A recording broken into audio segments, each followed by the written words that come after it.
and welcome back to Awakened Heart. Today, we're tackling a philosophical heavyweight, the age-old debate of free will versus determinism. Does our life play out like a PI-written script, or do we truly have the power to make our own choices? Buckle up, because this is going to be a mind-bending ride. On one side of the ring, we have determinism. This philosophy argues that everything that happens, from the rise of the sun to the choices you make for breakfast, is predetermined. Every event is a chain reaction, a domino effect set in motion by the initial conditions of the universe. Our actions, thoughts, and even personalities are simply inevitable consequences of the past. Thinkers like Baruch Spinoza believe that free will is an illusion. We may feel like we're calling the shots, but our choices are ultimately influenced by a complex web of factors beyond our control: our genes, our upbringing, our environment. But wait, in the other corner, we have the mighty free will. This camp believes that humans have the power to make genuine choices, independent of any predetermined factors.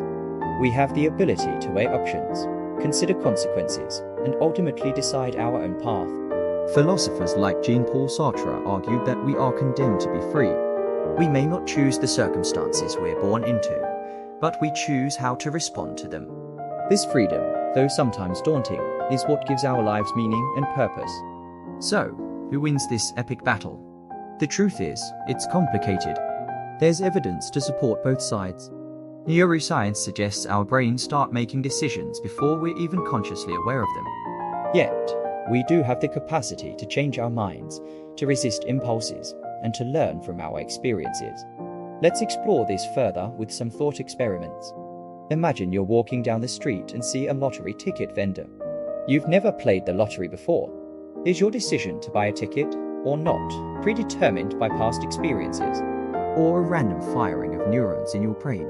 Or is it a genuine free will choice? Another thought experiment.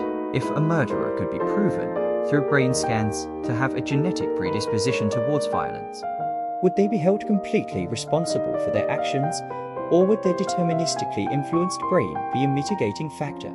These scenarios highlight the complexities of free will and determinism. Our choices are likely influenced by a combination of factors, but does that negate our sense of agency? Can we still be held accountable for our actions if our brains are wired a certain way? Let us know in the comments below. What are your thoughts on free will versus determinism? Do you believe we have the power to shape our own destinies? We'd love to hear your take on this fascinating topic. Thanks for joining us on this exploration of free will and determinism.